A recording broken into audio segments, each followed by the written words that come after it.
Pues por supuesto que en primer término darles las gracias por su asistencia, decirles muy buenas noches. Vamos a dar inicio con esta nuestra segunda sesión de trabajo de políticas públicas y educación, o educación y políticas públicas, para rastrear un poquito cómo se ha construido nuestro sistema educativo. Y bueno, hemos tenido ya una sesión anterior en la que pudimos darnos cuenta fundamentalmente de qué es una política pública, cuáles son las necesidades que atiende y cuáles son las áreas que nos permite ir enlazando.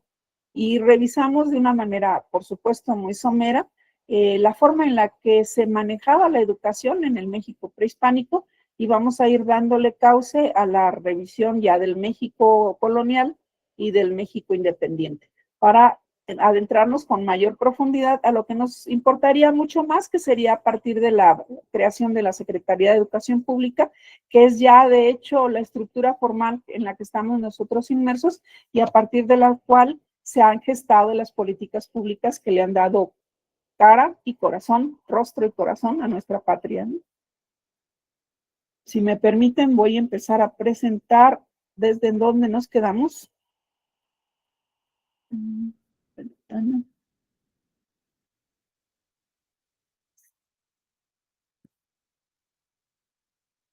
Ahí la tenemos, ¿sí se alcanza a ver?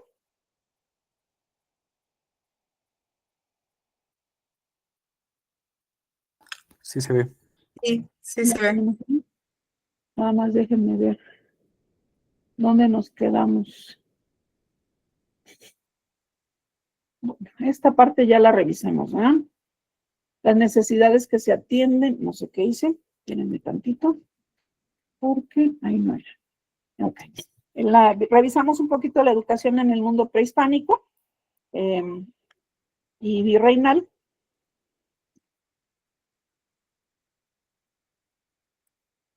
Y nos quedamos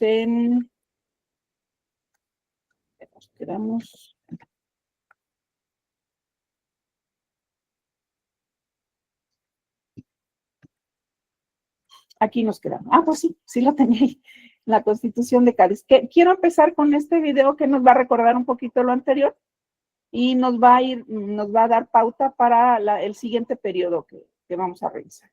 No estoy segura si así lo van a ver. No, así no lo van a ver. Así lo tengo yo nada más aquí. Aguántenme un segundito. Esta no era con pestaña. Con pestaña. Dejo de compartir y comparto pestaña de Chrome, y es esta la que quiero. ¿Listo? Ahí sí ya se ve, ¿verdad? Y espero que se oiga. ¿Me avisan, por favor, si se escucha? Sí se escucha. Lo vamos a dividir en dos partes. La educación en México ha sufrido muchos cambios. Esto no quiere decir que no se necesite seguir buscando la mejora de los modelos y procesos educativos en pro de la sociedad. Durante la época prehispánica, la educación estaba dividida por clases sociales y por género. En el caso de la cultura azteca, la familia formaba parte importante de los procesos educativos, ya que ésta se encargaba de enseñar los distintos oficios a sus integrantes, como por ejemplo la albañilería. Los aztecas tenían distintas instituciones educativas, como el Tepochcali, que se dedicaba a la enseñanza militar de los varones, el Calmecac, que se encargaba de la instrucción militar estratégica, sacerdocio y enseñanza para los puestos judiciales de los jóvenes nobles. Además, se encargaba de la educación académica para formar historiadores y astrónomos, así como de instruir la retórica, la moral y el civismo a través de personajes que se denominaban huehuecatolis. Por otro lado, también existía una escuela para mujeres llamada Ixpolcali, aunque la mayor parte de la educación era heredada principalmente por las madres, las cuales enseñaban prácticas domésticas o curandería. Por último, también existió una escuela lúdica para los plebeyos de ambos géneros, en donde se enseñaba la danza y el canto, que se llamaba Huicacali. La conquista conservó conocimientos del periodo prehispánico, pues era más sencillo apoyarse en ella para apoyar la conquista ideológica de evangelización radical, la cual fue aceptada de una manera más cómoda, pues ya no suponía el hecho de realizar sacrificios. En este sentido, la principal finalidad era la de la salvación de las almas de los nativos a través del catecismo que se impartía en los atrios de las iglesias. El catecismo era un punto importante para la educación, ya que en él los evangelistas se daban cuenta del potencial de los alumnos y seleccionaban a los mejores para enseñarles a leer y escribir en castellano y latín. Por otro lado, la educación de la nueva religión religión cristiana, siguió fomentando la división entre género, clase y en este punto también la raza. Sin embargo, los evangelistas franciscanos comenzaron a crear escuelas improvisadas a un lado de las iglesias impartiendo latín, teología y retórica, para formar nativos cristianos que ayudaran en los procesos de evangelización. Además, se comenzaron a impartir clases de artesanías con el objetivo de crear piezas religiosas icónicas del cristianismo.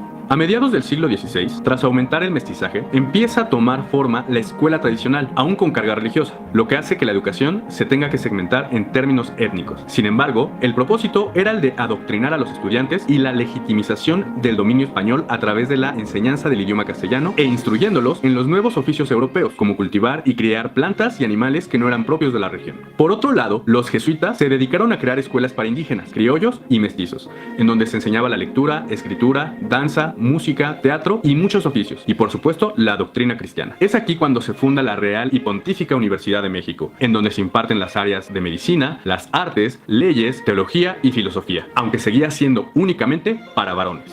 La Ilustración llegó de manera tardía a México y de manera católica, menos científica y menos laica. Sin embargo, la educación se vuelve más experimental, con la característica de que se enseñaban los autores modernos de la época, por lo que los jesuitas son expulsados de los quehaceres educativos y las escuelas que habían creado fueron tomadas por el gobierno, creando así un conflicto entre iglesia y Estado. En este sentido, es durante el periodo borbónico que se propone una mayor participación del gobierno en la educación y al mismo tiempo la reducción de la influencia de la iglesia en el proceso educativo. En este tiempo se crean las academias vinculadas a criollos, los cuales se caracterizaban por la colaboración de hombres con intereses disciplinarios, como la cirugía y la botánica, con el objetivo de pasar de oficios a profesiones. Es aquí cuando se crea la Academia de San Carlos, en donde se enseña el arte y la arquitectura, geometría y aritmética, y el Colegio de Minería, enseñando minería y química. Durante la Ilustración se fomenta la creación de nuevas academias a cargo de los ayuntamientos, obligados por la Constitución de Cádiz.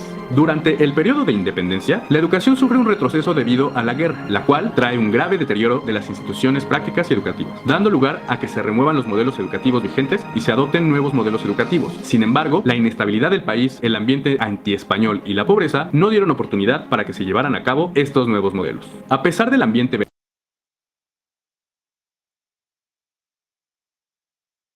Vamos a dejarlo ahí en este momento para darle una lectura al material que tenemos en la antología. Y ahora tengo que presentar la antología.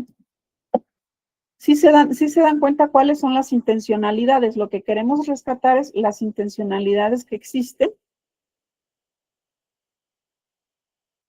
respecto a qué se enseñaba, por qué se enseñaba, quién lo enseñaba, para qué lo enseñaban.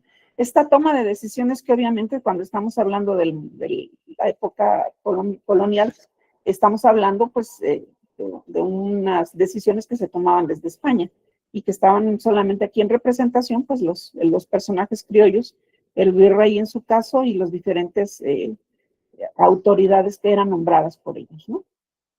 Vamos a regresarnos a nuestra presentación.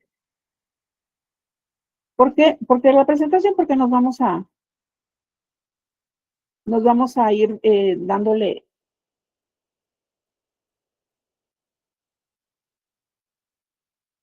avance a cómo era en el México independiente, ¿no? Desde los inicios de México como nación independiente, la escuela era vista por liberales y conservadores como un canal fundamental para la transformación social. Aquí me falta un pedacito, sí, ciertamente. La culminación del periodo anterior, por supuesto, tiene una ruptura muy grande cuando se da el movimiento de independencia. El movimiento de independencia que corre de 1810 a 1821. La condición educativa sigue siendo la misma y tal vez un poco más agravada, en términos de que era solamente las iglesias y los particulares, específicamente las personas con mayor capacidad adquisitiva, las que tenían acceso a la educación. Y en ese sentido, quien tenía acceso a la educación era una educación de corte liberal, de corte enciclopedista, muy a la moda como estaba en Europa, ¿no?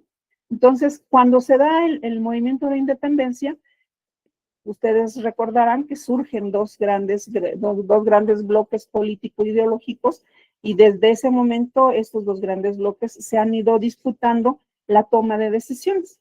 Entonces, entre liberales y conservadores se han ido replanteando las políticas, unas políticas totalmente diferentes, muy diferentes una de la otra, pero ambas toman a la educación, tienen a la educación como un elemento fundamental para la consolidación de su ideología, la consolidación del proyecto de México que ellos cada uno plantea y como el canal fundamental, dice aquí, de transformación social.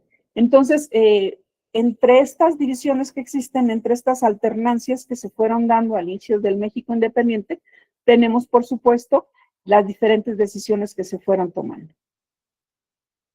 Dice que en 1820, ¿por qué estaba la imagen de la Constitución de Cádiz? Porque ese es el documento fundante y a partir del cual se logra consolidar la independencia de México, de la Nueva España en ese momento. Fue la Constitución de Cádiz, la Constitución liberal, que le dio la posibilidad a los criollos de emanciparse de España, ¿no? Emancipar a la colonia y por consecuencia darle pie a la constitución de un México independiente.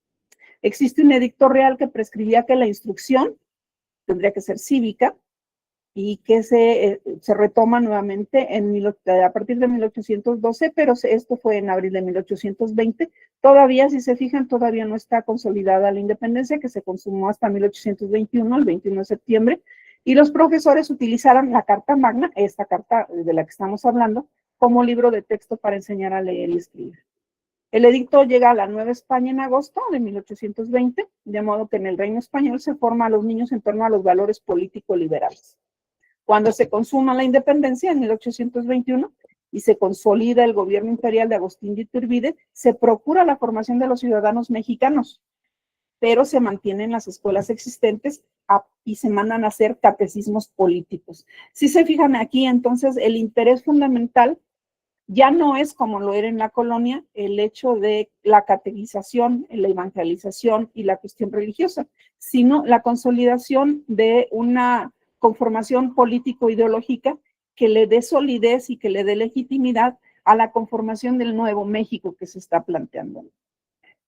Se establece el régimen republicano en 1824 con el exilio de Agustín de Iturbide, y en el artículo 5 de esa constitución se le delega a los estados dice el fomento a la educación. Todas las decisiones educativas, todas eran descentralizadas, todas estaban en manos de los estados.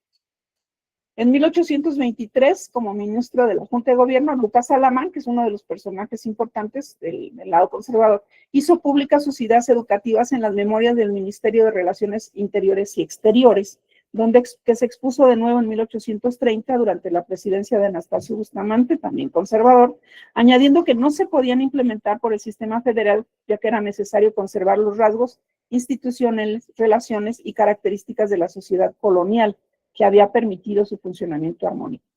¿Por qué enfatizo que son conservadores? Porque eso es una parte muy importante del tipo de decisiones que se toman. Se dice conservadores porque son todos aquellos pensamientos que tienen que ver con la protección y el resguardo, la conservación de lo que existía antes, las instituciones que existían antes, todo lo que tiene que ver con lo que ya estaba establecido.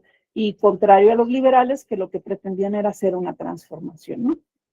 En 1833, la primera generación de liberales emprende una importante reforma educativa que coincidía en buena medida con la idea de los conservadores, en el sentido de la consolidación de una nueva patria, de la constitución de una nueva patria, por medio del decreto del 19 de octubre, que en realidad se publica 21 y 22 de octubre. En ese año se crea la Dirección General de Instrucción Pública, con la que se pretendía establecer una dependencia gubernamental a nivel nacional que organizara y supervisara la enseñanza. Así, liberales y conservadores apoyan el sistema lancasteriano e hicieron hincapié en la educación cívica y la doctrina cristiana, además de promover la creación de escuelas normales. Pero esto, dado la gran volatilidad política que existía, no era algo que se haya consolidado porque, como recordarán, entre las alternancias que entraba un gobierno liberal y otro conservador, se iban rompiendo todas las políticas públicas. En 1840, una ordenanza enfatizaba la enseñanza del catolicismo para obtener la licencia de cualquier escuela. Los preceptores necesitaban profesar esa religión y contar con un certificado emitido por los párrocos de que frecuentaban los sacramentos. 3 años después, en las bases orgánicas, que fungieron como texto constitucional que mantenían el régimen centralista, se estableció que la enseñanza debía estar orientada hacia la finalidad religiosa. Fíjense nuevamente cómo los conservadores hacen este planteamiento. Lo que hacen el planteamiento los liberales es que no tiene que estar conectada con la cuestión religiosa. De manera que esta fue empleada como bandera de lucha para gestionar planes de estudio, libros de texto, entre otros aspectos. En 1853, el gobierno decreta como obligatorio dedicar media hora por la mañana y media hora por la tarde para recitar la doctrina cristiana. Estamos hablando de gobiernos conservadores. En 1857, como dato, es planteado que solamente el 11% de la población en edad escolar asistía a una escuela que, como estaba en la colonia, dependían de las iglesias o dependían de los ayuntamientos en términos de que estaban en el espacio de los ayuntamientos, pero quienes enseñaban eran, como ya vimos, solamente personas autorizadas por la iglesia, ¿no?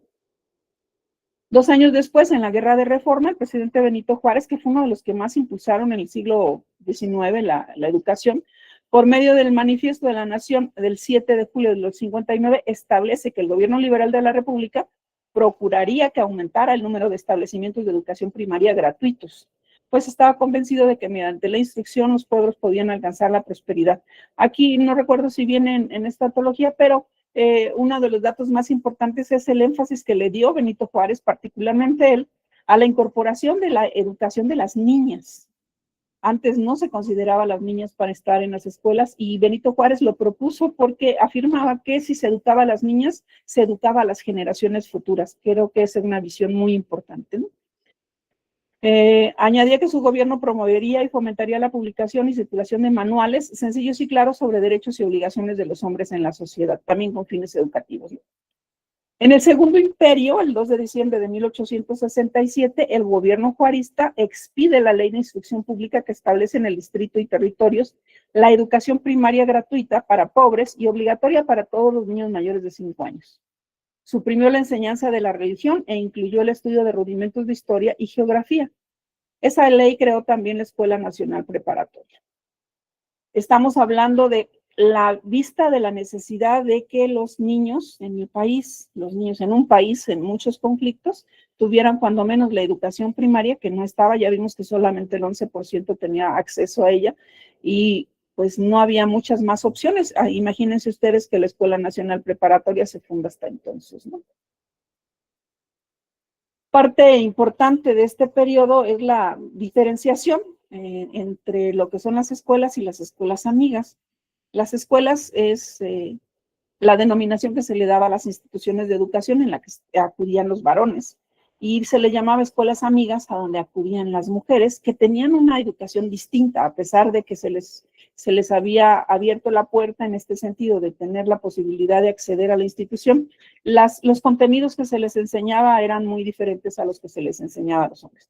De tal manera que aquí ya había profesores laicos que se designaban por las autoridades regionales, que se pagaban por cuotas, el dinero de la comunidad exprofeso para ello, aunque no se consideraban todavía públicas, y se les enseñaba a leer, escribir, se les enseñaba la doctrina cristiana, en algunas ocasiones aritmética y música.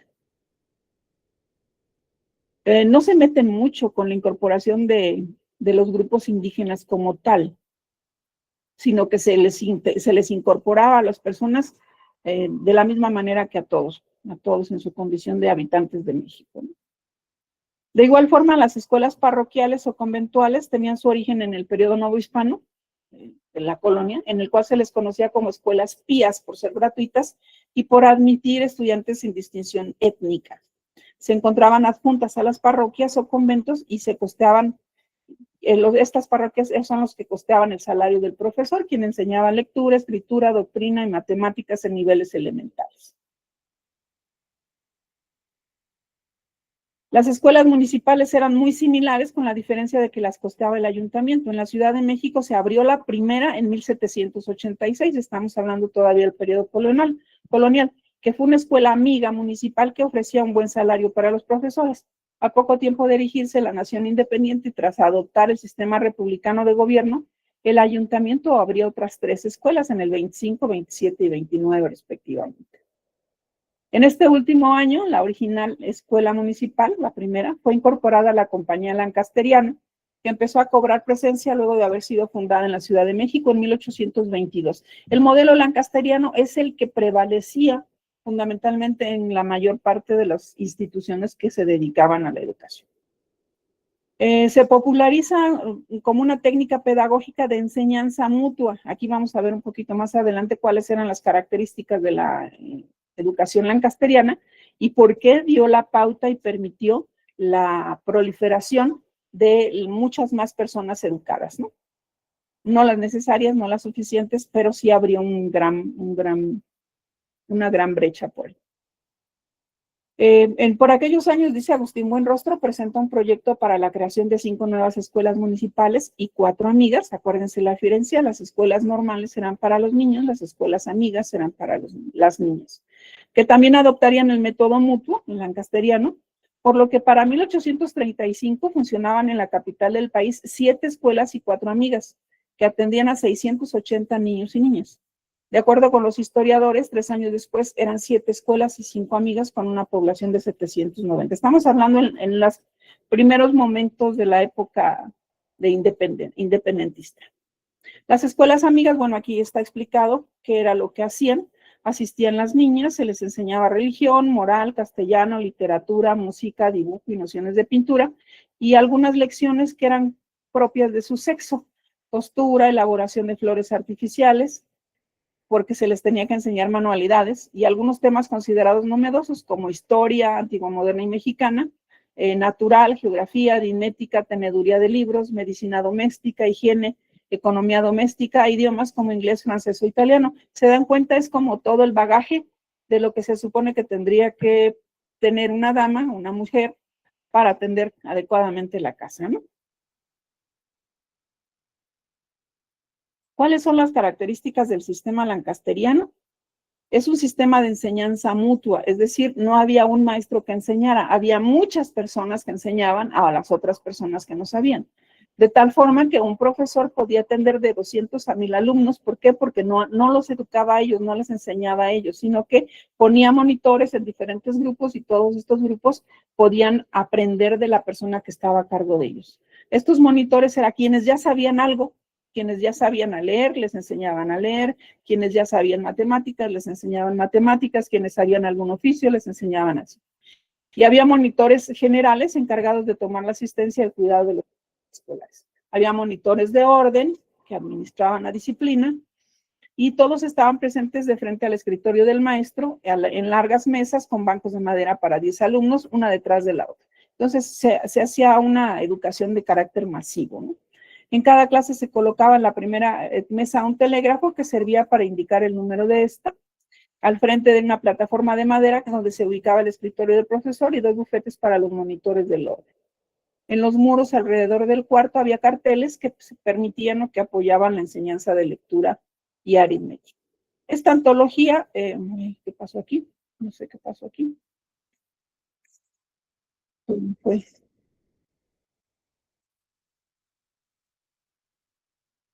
espérenme tantito. Algo pasó aquí.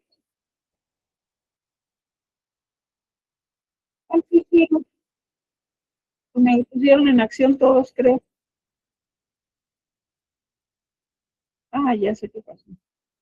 Abrí una que no debía haber abierto. Mil disculpas, mil disculpas. Me regreso. Entonces, estoy en la presentación. Hasta aquí estamos bien, pero es aquí. Las características del sistema lancasteriano, ese es el que funcionó de manera general en la mayoría de las instituciones que se dedicaban a la enseñanza durante la época independiente, en el periodo de que va del 1821, que se genera la independencia, la creación del México contemporáneo, y 1880, todavía no nos metemos al área de 1870, al área en la que está la dictadura de Porfirio, ¿no? Y no sé por qué aquí no debería de tener aquí nuevamente mil disculpas, tengo que volver a regresarme a para darle continuidad a lo que íbamos.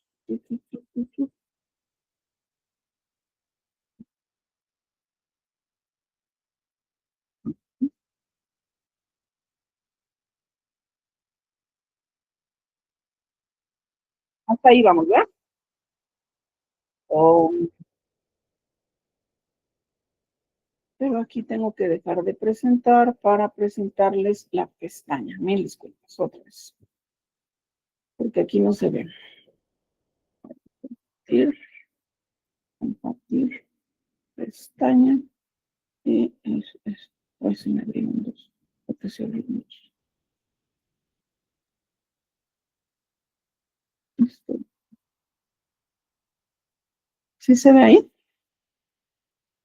Aquí estábamos viendo la enseñaba campaña oficios. de Además, campaña. se implementa el colegio militar, el cual produce médicos e ingenieros en masa. Por otro lado, se suprimen las universidades pontíficas y se impone la universidad profesional, con el fin de dar una nueva vida a la educación. En este sentido, el gobierno de Maximiliano intentó traer la modernización al ámbito educativo, dándole preeminencia social al docente y tratando de hacer obligatoria la escuela primaria. Por otro lado, la influencia francesa llega a través del positivismo, el cual propone erradicar las creencias religiosas en la educación e imponer la ciencia. En este sentido, el positivismo no busca un conflicto con la Iglesia, sino que busca despolitizar el conflicto entre liberales y católicos de la época. En este periodo positivista, se fomenta la creación de escuelas profesionales independientes y se propone que la educación sea responsabilidad del Estado, dándole mayor atención y peso a la escuela preparatoria e impulsando la educación primaria. El periodo porfirista trajo la modernización social y educativa a México, fomentando el aumento de las nuevas normales para la formación profesional docente. Además, durante este periodo se busca la homogenización de la escuela primaria, de manera laica, sin conflicto con la Iglesia, y se promueve la creación de escuelas públicas, aceptando la participación de escuelas privadas. En este mismo sentido, se busca mejorar la infraestructura y los materiales para la educación, por lo que se crea la primera Secretaría de Instrucción Pública con Justo Sierra al frente, fomentando la educación moral, estética, física, de oficio y el nacionalismo. Las propuestas educativas del porfiriato fueron, en primer lugar, darle prioridad a la escuela primaria en lugar de la superior, ya que se necesitaba atacar el problema de analfabetización de raíz. Y en segundo lugar, se buscaba mejorar las condiciones para la sociedad a través de la educación. Por lo tanto, se crean escuelas técnicas modernas y agrícolas, además de fundar la Universidad Nacional de México, con el objetivo de avanzar a la par del mundo teniendo una universidad moderna. Durante el periodo revolucionario, los revolucionarios de la época como Pancho Villa, Madero y los zapatistas tenían el deseo de universalizar la oferta educativa. Sin embargo, la educación se vio interrumpida y tuvo que ser modificada y reducida por la situación bélica que el país atravesaba, derivada de los ideales de libertad y lucha contra la desigualdad social. En este sentido, la nación demandaba tres reclamos fundamentales. Número 1, la democracia, derivada del tiempo que estuvo Porfirio Díaz en el poder. En segundo lugar, el reparto de tierras, ya que aunque México era un país muy amplio, la tierra pertenecía a unos cuantos. Y por último, se demandaban derechos laborales para los trabajadores, pues la industrialización había llegado al país y se necesitaba proteger al trabajador durante sus labores para evitar la explotación. En este tercer reclamo se incluía la labor docente, de lo cual se derivaba la demanda de educación con el artículo 3 de la Constitución de 1917. Evidencia de la prioridad bélica que se tenía en aquellos tiempos, el gobierno de Victoriano Huerta destinó casi todo el presupuesto a la parte militar, por lo que las zonas en guerra se vieron afectadas en la educación, causando que muchos profesores se afiliaran a la lucha como ideólogos y periodistas revolucionarios. Aunque Victoriano Huerta tenía un gabinete muy bien preparado, no se hicieron muchos cambios en la educación, pero sí se terminó con el positivismo, aboliendo los programas de estudio y textos positivistas con la ayuda del Ateneo de la Juventud y sobre todo por la participación del entonces secretario de Educación, Nemesio García Naranjo. Por último, los aspectos más relevantes del periodo revolucionario fueron: número 1, que se militarizara la escuela preparatoria con el objetivo de preparar a los jóvenes para la guerra contra Estados Unidos. Y número 2, que al final de la revolución el Congreso Constituyente le diera prioridad al artículo 3, dando como resultado que la educación fuera laica, obligatoria y gratuita, concediendo al Estado el papel de rector de la educación en lugar de la Iglesia. Durante los años 1920 y 1921 se da un parteaguas en la educación con la llegada de los sonorenses al poder, como Adolfo Huerta, Álvaro Obregón y Plutarco Elías Calles. En este tiempo, José Vasconcelos se asume como rector de la Universidad Nacional, durante la presidencia de Adolfo de la Huerta, y después, durante el gobierno de Álvaro Obregón. Diseña la Secretaría de Educación Pública, fundándola en 1921. Vasconcelos crea 4 áreas fundamentales de la SEP con el objetivo de darle al país una nueva identidad que le dijera al mundo que México tenía mucho que ofrecer a través del arte y el progreso. Las áreas eran: número 1, el área escolar, encargada de los aspectos instructivos. 2, el área de las bibliotecas, inaugurando bibliotecas por todo el país, inclusive de manera móvil. Número 3, el proyecto de cultura y arte, ya que Vasconcelos pensaba que no existía educación sin arte, por lo que el proyecto buscaba involucrar a los jóvenes. Y por último, la educación indígena, tratando de unificar a los ciudadanos a través de la educación igualitaria para todos. Sin embargo, el programa no pudo tener continuidad, ya que cuando Plutarco Elías Calles llegó al poder, no congeniaba con las ideas culturalistas de Vasconcelos, por lo que centró sus esfuerzos en implementar una educación técnica en materia agrícola, sin fanatismos religiosos y con educación cívica, vinculando la educación con el trabajo de manera pragmática. Esto dio como resultado un nuevo conflicto, la Guerra Cristera, la cual impactó directamente en la educación. Por último, la crisis económica de 1929 impulsó la creación de sindicatos, entre ellos los de maestros. Además, el sector universitario rompió con el gobierno, fomentando ideologías socialistas que al final se terminaron rechazando. Sin embargo, se dio la autonomía a la universidad, pero sin presupuesto económico. La falta de continuidad de los programas y los constantes cambios en materia educativa hicieron que la educación entrara en un periodo de estancamiento, a pesar de las buenas intenciones y logros realizados por Vasconcelos. Durante el plan sexenal se mencionó que se debería fomentar la educación técnica y se propuso que el artículo 3 se hiciera socialista, entrando en vigor con la presidencia de Cárdenas. Sin embargo, esta situación generó mucha confusión, pues no se había definido lo que significaba tener una educación socialista, por lo que se crea el Instituto de Orientación Socialista, para preparar a los maestros y padres de familia acerca de lo que era el socialismo, recurriendo a ideologías de justicia social. En este sentido, y a causa de esta nueva ideología en la educación, se realiza una alianza entre el magisterio y el gobierno, causando que la educación se politizara y se desentendiera de la parte académica, dando como consecuencia que se reanimara el conflicto con la Iglesia. Por último, los eventos que vale destacar de esta década son la creación del Instituto Politécnico Nacional en 1936 con la idea de una educación técnica y popular, y por otro lado, la creación del Sindicato de Trabajadores de la Educación de la República Mexicana. La educación durante los 30 se caracterizó por la centralización de la educación, la clandestinidad en la educación católica y por la situación académica que se encontraba por los suelos a causa de la alianza entre el gobierno y los sindicatos derivada del ideal socialista. El periodo de modernidad se comprende entre los 40 y finales de los 90. Vamos a dedicar un poquito con mayor profundidad en otro momento. ¿Sí tuvieron buena audición de la presentación? Sí. Ok.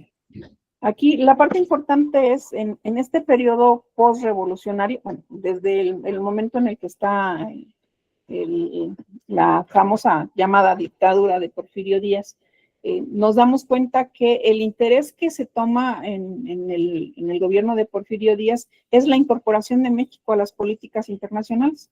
Y es por eso que traen ya el positivismo, que es uno de los primeros esfuerzos por sistematizar lo que sería la educación. Y le inician el positivismo con la Escuela Nacional Preparatoria, ¿no? Con la creación de la Escuela Nacional Preparatoria propiamente dicha. A lo largo de todo el periodo de gobierno de Porfirio Díaz, se trataron de implementar básicamente escuelas primarias, porque lo que quería era la alfabetización primero, pero también se trataban de implementar en función de la necesidad de la agricultura y de la minería, fundamentalmente escuelas técnicas, escuelas que tuvieran que ver con el desarrollo de los oficios. Se nos atraviesa el periodo revolucionario para la destitución, la renuncia del presidente Porfirio Díaz, y esos 10 años son 10 años muy convulsos, son 10 años en los que entra un presidente, lo derrocan, lo asesinan, y las políticas no se pudieron continuar. Es un gran logro, un logro inmenso. Vamos a ver en el siguiente video cómo José Vasconcelos, al formar parte del gobierno de Madero, forma parte también de los primeros intentos que existieron de la Secretaría de Instrucción Pública de darle cuerpo a la educación. Pero no salen de acuerdo y él se tiene que retirar, como lo vamos a ver en la presentación. El artículo 3 constitucional que se incorpora en la Constitución de 1917 es, de hecho, el esfuerzo más grande, más sólido y más firme de darle a la educación carácter constitucional propiamente dicho. Estamos hablando de la tercera constitución que tenemos, aunque la de 1917 es una reforma de la del 57, pero la incorporación de artículos fundamentales, como es el caso del 3, del 27, del 123, entre varios otros que marcan un hito sociológico a nivel internacional. Nuestra constitución se considera desde entonces de las más avanzadas en nivel de beneficio social, de buscar el beneficio social. Pensemos aquí que desde 1914 está en boga, está en auge el movimiento socialista que surgió con la Revolución Rusa, y eso pues ha barrido el mundo, ¿no? Y esa innovación del pensamiento socialista no es otra cosa que pensar en los más desposeídos, que pensar en los más pobres, que darles garantías, darles seguridades, darles la posibilidad de una mejor vida, de una mayor dignidad. Entonces, estos pensamientos permearon, por supuesto, en todos los ideólogos del movimiento revolucionario de nuestro país y se fueron plasmando, se plasman, tan es así que se plasman en la Constitución Política de los Estados Unidos Mexicanos de 1917 a través de garantizar una educación laica, gratuita, nacionalista, obligatoria, en el artículo 3, ¿no? Además, por supuesto, del 27, que prohíbe los latifundios, del 123, que es el que protege los derechos laborales, etcétera, tienen que ver con, por supuesto, estas luchas socialistas en términos de ideología, si se quiere, pero es pensando en el bienestar de los más desposeídos, ¿no? Es dándole a la política pública una intencionalidad mucho más comunitaria, mucho más de proveer el bien común y no como se había trabajado hasta este momento en el sentido de proveer de bienestar a unos cuantos a una costa de que los más no tuvieran nada ni la posibilidad siquiera de salir adelante, ¿no?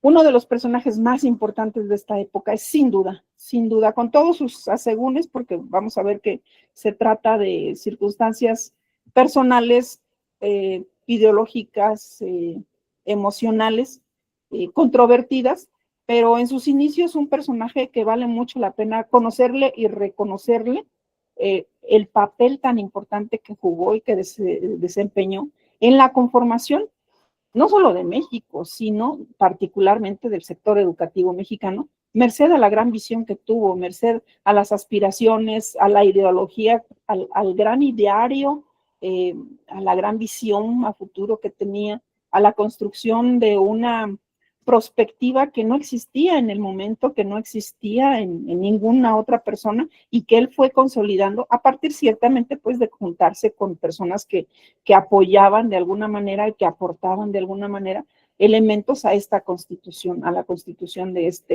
esta particularidad, ¿no? De cómo quiero que sea la educación en mi país para poder romper toda esta dinámica, toda esta vorágine de violencia que no nos permitía avanzar, ¿no?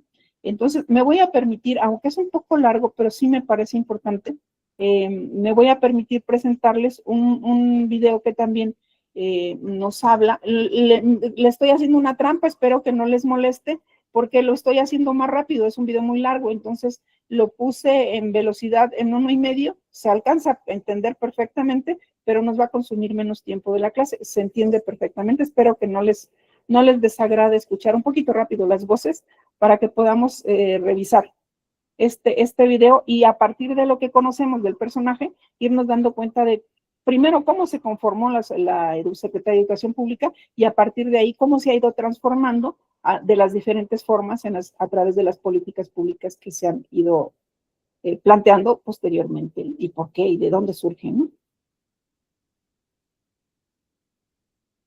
Entonces, nos vamos con José Vasconcelos. Seguramente es un personaje que ya muchos de ustedes conocen y no hay problema en escucharlo en la velocidad que lo puse, de verdad se entiende perfectamente. Creció en el seno de una familia tradicional. Emergió al calor de la Revolución Mexicana como referente de una nueva propuesta política y educativa. Educador y visionario, se encontró ante el desafío de modernizar un país con altísimos índices de analfabetismo. Pero José Vasconcelos tuvo un sueño aún mayor, la raza cósmica. El pueblo iberoamericano mestizo sintetizaba, según él, una raza ideal, destinada a ser la vanguardia de la humanidad futura.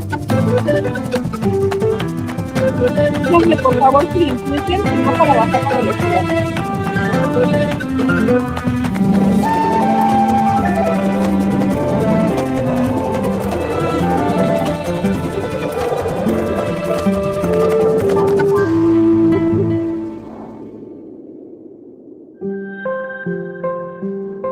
La infancia de José Vasconcelos transcurre en la frontera norte de México, lo que le posibilita crecer en un contexto de variedad cultural. Porque él pasa una etapa fundamental de su vida en el norte de México, en la frontera, y está en contacto con la cultura norteamericana y también con la religión. Vasconcelos entra a la institución más importante de la época, la Escuela Nacional Preparatoria, se encuentra ahí con la biblioteca, es una biblioteca extraordinaria, camina por las calles y encuentra los libros en los puestos callejeros. Él mismo describe el encuentro con algunas lecturas lecturas que, dice él, nos fueron negadas en el interior de la Escuela Nacional Preparatoria. ¿Y por qué le fueron negadas? Porque la Escuela Nacional Preparatoria era la matriz del positivismo en México. Durante la dictadura del general republicano Porfirio Díaz, se lleva adelante una política que combina elementos liberales y conservadores. Centraliza el poder en una oligarquía terrateniente e impide la participación popular. Represiones violentas, explotación de trabajadores rurales y campesinos, en su mayoría indígenas, son moneda corriente. Este período es conocido como porfiriato.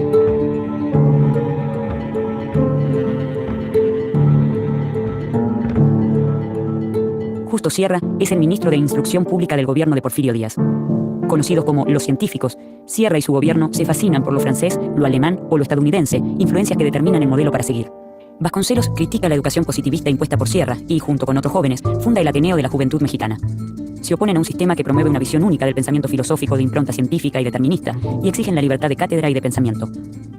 José Vasconcelos encuentra en Ariel, ensayo publicado por el escritor uruguayo José Rodó, una obra de suma inspiración.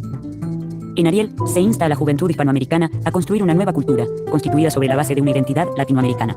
El desafío de los ateneístas es encontrar el camino para reafirmar los valores culturales, éticos y estéticos que consoliden la identidad nacional mexicana y latinoamericana.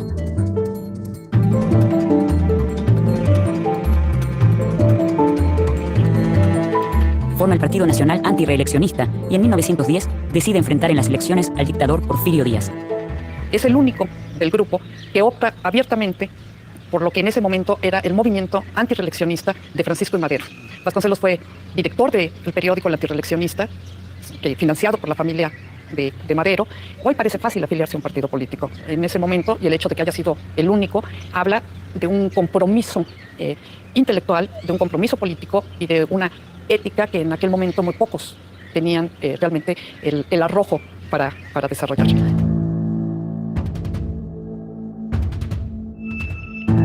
Transcurren los últimos meses de 1910, cuando estalla la Revolución Mexicana. Los sectores medios, campesinos e indígenas se movilizan contra la dictadura de Porfirio Díaz. Una dictadura de más de 30 años en el poder y lo que se ha denominado también la primera gran revolución en el mundo. Y Vasconcelos forma parte de este movimiento. Entre acuerdos y desacuerdos políticos, Vasconcelos es designado por un breve tiempo para la cartera de Instrucción Pública, pero las peleas internas de los revolucionarios no hacen posible el ejercicio de las funciones de gobierno. Vasconcelos no puede todavía desarrollar sus ideas en la educación pública. Es el 9 de febrero de 1913 y Vasconcelos sale del país. Generalmente pasa inadvertido. Esta breve etapa de Vasconcelos como ministro de Instrucción Pública va a ser apresado por los mismos, una fracción de la revolución. Se escapa de la cárcel en una huida espectacular, colgándose por unas sábanas desde una ventana. Recala en Estados Unidos. Representa durante 3 años de exilio al revolucionario frustrado, al revolucionario que finalmente siente que sus compromisos y la mortandad y la violencia y todo lo que trajo la revolución no se tradujo en acciones inmediatas.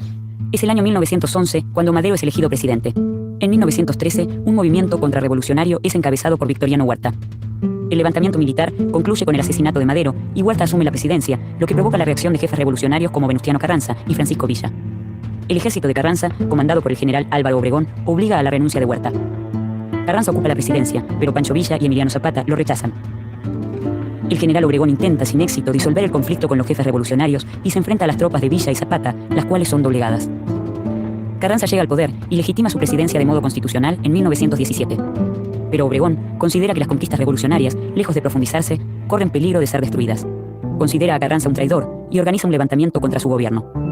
Durante 1920, José Vasconcelos se alinea con Álvaro Obregón contra el presidente Carranza y así se crean las condiciones para su regreso a México. El levantamiento triunfa y Obregón es elegido presidente. Un año más tarde, Carranza es asesinado. Durante la presidencia de Álvaro Obregón, Vasconcelos inicia su época de esplendor en el campo educativo y asume como rector de la Universidad Nacional. Por mi raza hablará el espíritu es el lema que impone Vasconcelos durante su rectorado y otorga a la universidad su actual escudo, el águila mexicana y el cóndor andino, ave bicéfala que protege el despliegue del mapa de América Latina. Vasconcelos presenta el proyecto para crear una Secretaría de Educación Pública, conocida como la SEP. Se propone llevar a cabo un plan educativo único para todo el país.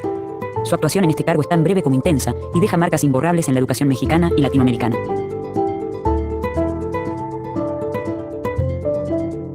Fue un personaje muy carismático, sin duda.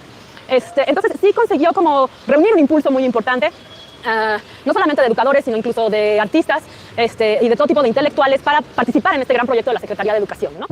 Vasconcelos tiene en mente el plan de organizar la SEP en 3 departamentos: el departamento escolar, el departamento de bibliotecas y archivos y el departamento de bellas artes. Lo escolar, bueno, por razones obvias, pero el hecho de que los otros únicos 2 departamentos fueran biblioteca y bellas artes sí tiene mucho que ver con la filosofía de Vasconcelos sobre la educación, ¿no? Que tenía que ver como con la preocupación por una fuerte difusión de la cultura, y él está pensando mucho en términos de alta cultura, a diferencia de muchos otros de sus colegas e incluso intelectuales y artistas que lo apoyaron, que estaban en una onda mucho más de lo que hoy llamaríamos cultura popular, de construir una cultura nacionalista de toques indigenistas, donde básicamente se crea el folclore.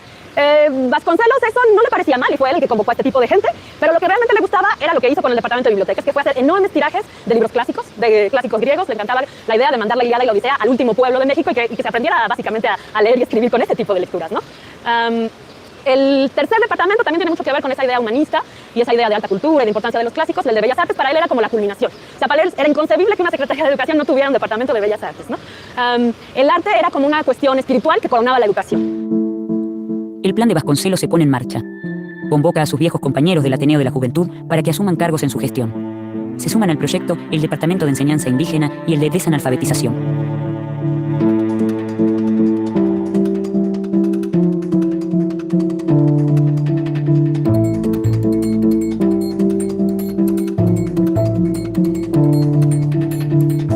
Vasconcelos amplía su mirada a toda América Latina. Invita a trabajar en México a educadores iberoamericanos, como la chilena Gabriela Mistral, quien, entre otras tareas, compila lecturas clásicas para niños y lecturas clásicas para mujeres como parte de los libros de distribución gratuita de la SEP. Impulsa la escuela y las misiones rurales y promueve la pintura mural mediante la creación de la Escuela Mexicana de Pintura. Gabriela Mistral y José Vasconcelos trabajan para recuperar las raíces latinoamericanas y promueven a escritores y pensadores de la región. Convocan una campaña nacional contra el analfabetismo, convencen a los estudiantes de acudir a los barrios pobres, intelectuales y artistas se unen a la convocatoria. Se crean las llamadas brigadas alfabetizadoras, que seleccionan a jóvenes, en lo posible indígenas, en las comunidades rurales, para que se desempeñen como maestros rurales. En 1922, los indígenas son considerados social y jurídicamente como menores de edad que deben ser tutorizados por el gobierno. Vasconcelos se enfrenta a estas críticas y propone la integración de estos sectores en una cultura nacional, en la que se manifiesta su postura a favor del mestizaje. Vasconcelos se oponía tajantemente a que se crearan escuelas o cualquier tipo de educación especializada para los indígenas. Una cosa importante de las escuelas que creó la SEP, que fueron principalmente escuelas rurales, y México todavía era un país principalmente rural, fueron escuelas que pensaron en sus sujetos, en sus estudiantes, principalmente como campesinos, no tanto como indígenas. Entonces llamaba la atención sobre eso, y en particular lo que le preocupaba de poner a quienes se decidiera que eran indios en escuelas especiales para ellos, es que eso los iba a aislar más que incorporar.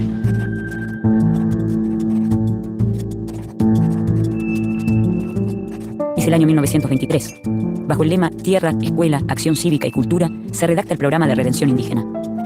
Para cumplir con estos fines, la SEP funda las Casas del Pueblo, que tienen finalidades sociales, económicas y morales. Esto incluye prácticas de higiene, como el uso del jabón y la distribución de las vacunas. Construida sobre la base de 5 antiguos edificios, entre los cuales se destacan el convento y el Templo de la Encarnación, se erige la Secretaría de Educación Pública en el centro de la capital mexicana.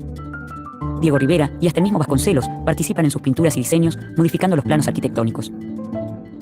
El edificio se construye con líneas neoclásicas y con murales pintados en las paredes de sus corredores. Estatuas de Platón, Buda, las casas y Quetzalcóatl dominan el patio central y simbolizan la herencia cultural de Grecia, Asia, España y América. De este modo, se anticipan las ideas que Vasconcelos desarrollará en su obra, La raza cósmica. La ideología del mestizaje en México fue clarísimamente un impulso nacionalista que buscó presentar una nueva posibilidad para el México moderno, ¿no? En ese momento el lenguaje todavía era muy racial, entonces presentó la idea de un mexicano moderno en términos raciales. Debía de ser un mexicano mestizo, es decir, mezclado de español e indio, ¿no? La idea de que Vasconcelos se ha visto como ideólogo del mestizaje ya nos da una idea de que no era precisamente un indigenista, ¿no? La idea central de Vasconcelos es la generación de una raza que sintetice y exprese el continente en un sentido sociogenético y cultural. Sostiene un concepto de cultura universalista y espiritualista, aunque al mismo tiempo defiende vigorosamente que cada pueblo tiene algo específico que aportar al caudal de la cultura universal. Ve en el pueblo iberoamericano mestizo un pueblo destinado a ser la vanguardia de la humanidad futura. Vasconcelos profetiza: será la raza cósmica la que llenará el planeta con los triunfos de la primera cultura verdaderamente universal, verdaderamente cósmica. La colonización española creó el mestizaje y esto señala su carácter, fija su responsabilidad y define su porvenir. Las propuestas y miradas de Vasconcelos no tardan en generar polémicas y lo llevan a debatir con otros intelectuales, también cercanos al indigenismo y a la revolución. Cuando los proyectos de la SEP están en pleno desarrollo, Vasconcelos decide realizar durante unos meses una gira oficial por los países sudamericanos. Viaja por Argentina, Brasil, Chile y Uruguay para expandir la experiencia revolucionaria y convocar a la juventud del continente a sumarse a ella. Vasconcelos retorna del viaje, pero el clima político ya no es el mismo. Una serie de conflictos internos con los estudiantes y la pérdida de apoyo del presidente Obregón abren la puerta a su decadencia. Él renuncia a la Secretaría de Educación Pública antes de que concluya el periodo de Obregón. Y además se lanza una campaña como gobernador, para gobernador de su estado natal, Oaxaca, y es brutalmente despojado en el proceso electoral. En 1924, Vasconcelos se ve obligado a dimitir. Vasconcelos sufre la derrota en las elecciones a gobernador de Oaxaca y parte en un largo viaje a España, Italia, Grecia y Oriente. Un viaje que influye fuertemente en su obra posterior.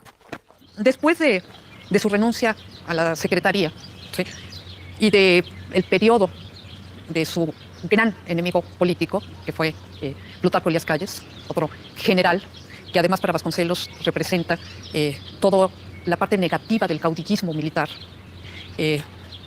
Calles había encabezado una persecución religiosa que deriva en una verdadera guerra cristera, y Vasconcelos encabeza un movimiento, una candidatura a la presidencia, que podríamos decir que congrega y reúne a muchos sectores que se habían sentido desplazados o fueron pisoteados o fueron negados. Corre el año 1929. Vasconcelos se postula para ser presidente de la nación y es derrotado. Su época revolucionaria se cierra definitivamente. Casi como un presagio de un descenso ineludible, los próximos años de Vasconcelos son tiempos desafortunados. Se dedica a viajar y pasan muchos años hasta que decide regresar a México. Pero aquí ya es el desastre total. Y es un Vasconcelos que vive con una amargura brutal, un exilio en diferentes países, viviendo del periodismo, viviendo también de una fama, de una flama que se... Bien, lo dejaríamos hasta ahí.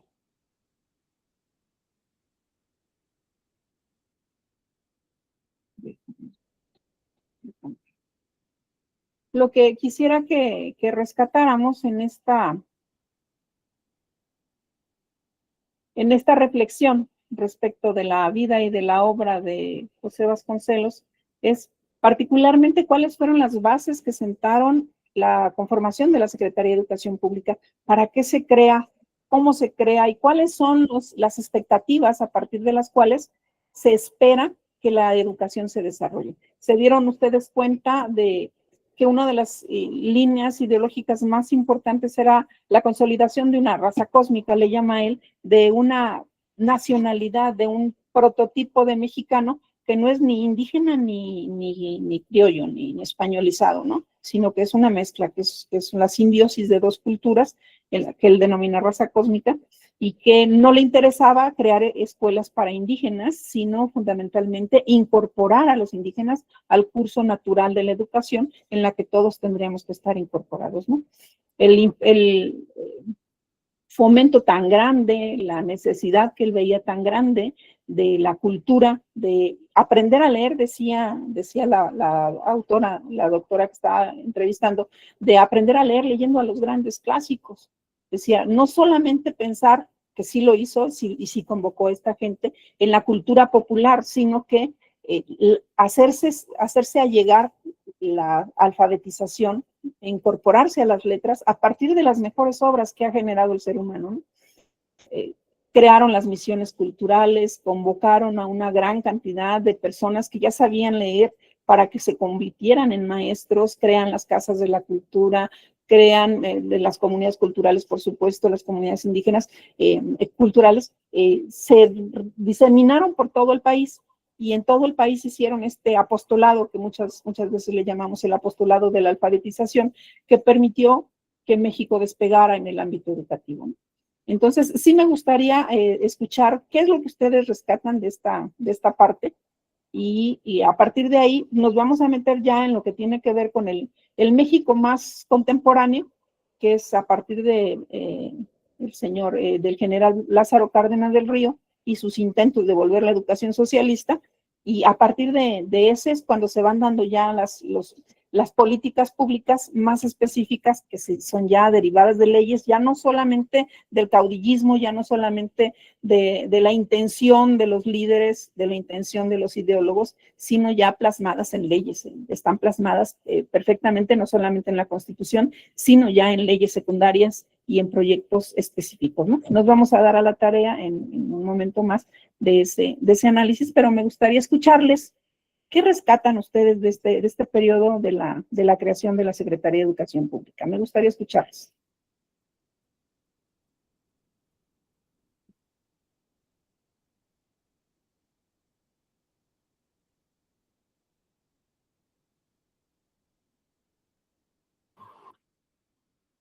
¿Sí andamos por ahí?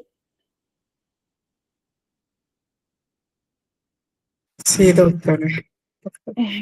Andamos por aquí. Ok. Pues yo digo que es muy importante porque ahí fue la creación más que nada de pues que él, ¿cómo le diré? Este, bueno, a mí me tocó, ahora sí que investigar sobre él Ujú. y y que fue una persona ¿cómo le diré? Que quiso que quiso abarcar mucho sobre liberar, sobre, ¿cómo me explicaré? Este, mm, eh, hizo una muy buena labor al principio, pero como que, bueno, por el reportaje que escuché, como que, pues, como que al último ya él como que fue en decadencia, Y una gran decadencia. una gran decadencia de él. Ujú, O sea, iba ujú, muy bien él proliferando, o sea, haciendo muy buenas cosas y ya al último como que decayó él en su intento por sobresalir, por salir adelante o hacer más cosas importantes. ujú.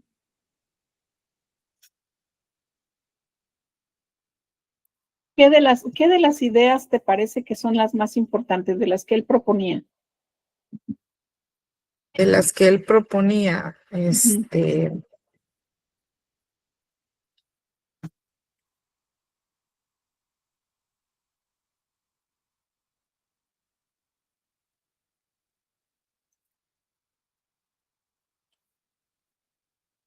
Gema, Alex, ayúdenos.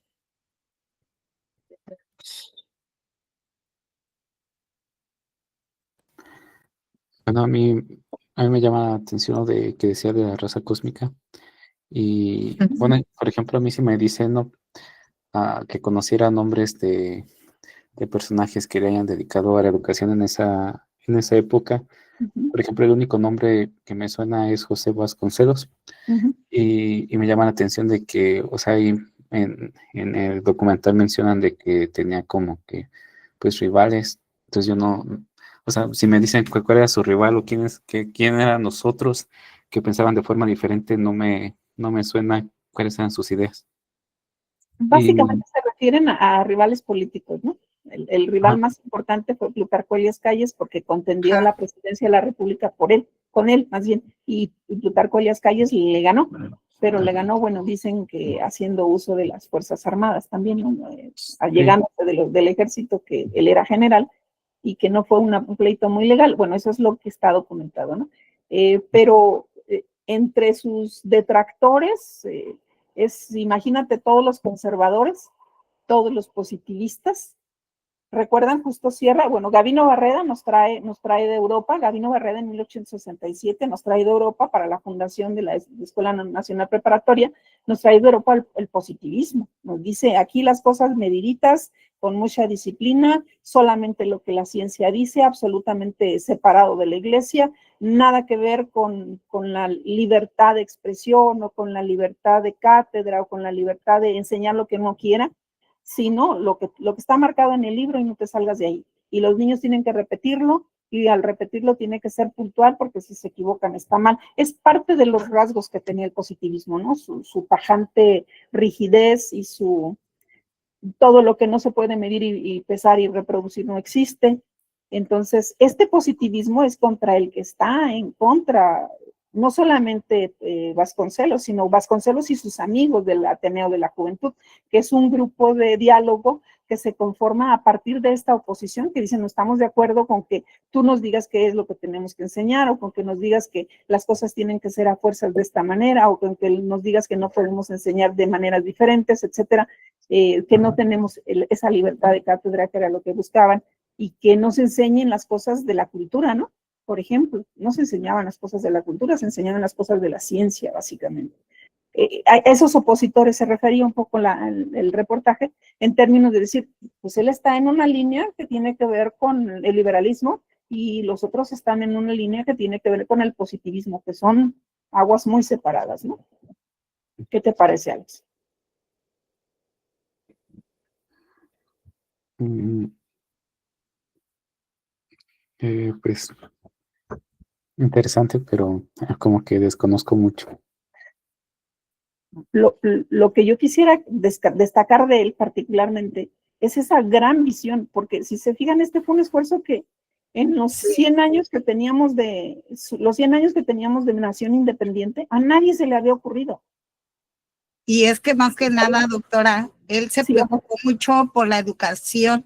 Sí, estaba muy preocupado. Mucho por la educación y entonces por eso fue cuando, ¿verdad? Como decía, de tanto que se preocupó y todos los obstáculos que tuvo durante todo ese periodo, fue por eso él decayó, porque él quería, yo pienso, ¿verdad? Una educación siempre de calidad, pero siempre hubo esa, dijo aquel, esa piedra en el camino, ¿verdad? Que pues vino la tarea no estaba fácil, ¿verdad? Sí, así es, y por eso él decayó, ¿verdad? Y decayó muy feo al final. Se transformó, lo dice el documental, en una persona muy amargada. Muy amargada, así es. Porque imagínense que desde 1908 él trata de hacer intentos por plantear sus ideas y lo rechazan, en 1913 otra vez y lo rechazan, en 1919 y lo rechazan, hasta el 20 que es el presidente, al que mataron también, que no tiene un brazo. Álvaro Obregón. Hasta que Álvaro Obregón le da chance de nombrarlo rector de la Universidad Nacional. Acuérdense que nada más es Universidad Nacional de México. En 1910 se crea como Universidad Nacional de México, la crea Porfirio Díaz, y es hasta el 21 que es Universidad Nacional Autónoma de México, gracias a la intervención gracias a esta necesidad de decir, tiene que ser autónoma porque tiene que tener libertad de cátedra, el gobierno no le puede decir a una universidad qué enseñar y cómo enseñarlo, es parte del pensamiento de José Vasconcelos, y él le genera la autonomía, le genera el lema, y dentro de ese lema, todos conocemos, por mi raza hablará el espíritu, está implícito ese deseo que él tenía de la raza cósmica, ese deseo que tenía de que no hubiera criollos e indígenas o españoles e indígenas, sino que hubiera una raza mexicana, y a esa raza mexicana, que no solo mexicana, sino él hablaba del continente completo, de todos los que somos latinoamericanos, que fuera una raza cósmica en el sentido de que estamos integrados todos, es decir, están integradas en nosotros, en nuestra sangre, todas las razas del mundo, porque en los españoles están los moros, que fueron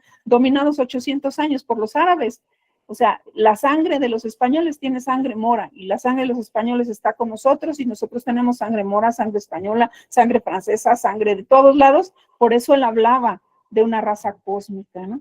Hablaba de esta necesidad de, en un sentido muy estricto, eliminar el sentido de las razas, ¿no? Es decir, cada uno somos lo que somos, sin necesidad de estarnos comparando, de estar estableciendo analogías de quién es más o quién es menos.